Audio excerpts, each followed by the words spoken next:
Je dois dire que j'ai écouté avec beaucoup de plaisir, je dirais sur le plan intellectuel, l'exposé qui vient de nous être fait et la note. Je trouve qu'il y a plein d'idées auxquelles j'adhère très largement.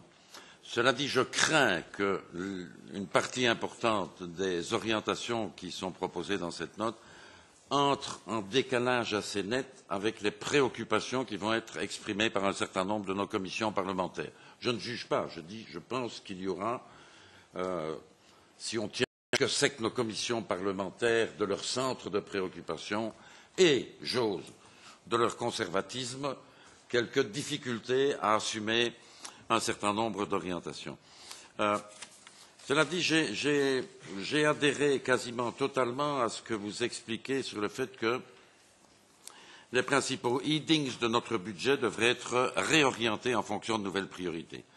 Mais je ne suis pas sûr que l'essentiel de la discussion entre nous et avec le Conseil portera sur ces éléments-là. Ce sera un élément, mais je crains que le centre de gravité ne soit ailleurs. Cela dit,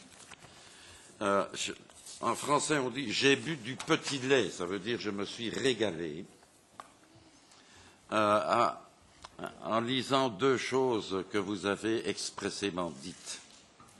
L'une qui dit, en outre, que la capacité de recevoir des fonds européens devrait être dépendante on compliance with rule of law, avec le respect de la législation, et je comprends, de la totalité de la législation européenne. Je trouve que c'est un principe très sain. J'ajouterai d'ailleurs que je suis profondément choqué, dans l'état actuel des choses, de voir que certains des États qui reçoivent le plus d'argent des fonds européens n'ont pas souscrit au procureur européen qui vise à lutter contre la fraude dans l'utilisation des fonds européens. Et donc, moi, j'irai plus loin et je dirais pas de fonds européens pour les États membres qui ne reconnaissent pas la légitimité et le rôle du procureur européen. Je sais que certains de mes amis vont avoir des difficultés à accepter ma logique, mais je tiens quand même à le dire parce que ça me semble à la fois nécessaire et cohérent sur le plan politique. Un deuxième élément avec lequel je suis fort en accord, c'est lorsqu'il est dit que les fonds de cohésion devraient s'orienter plus vers ceux qui en ont le plus besoin plutôt que vers les plus riches. Il faudra convaincre les États qui se considèrent comme étant des contributeurs nets. La question n'est pas là, mais sur le plan de l'orientation idéologique, je suis d'accord.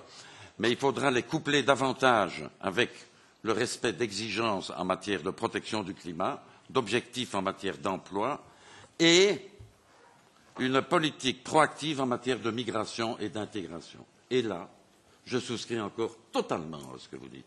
Et je pense que ce sera un des éléments clés et délicats des futures négociations que nous aurons lorsque nous devrons discuter de ce cadre financier pluriannuel. Merci. Thank you.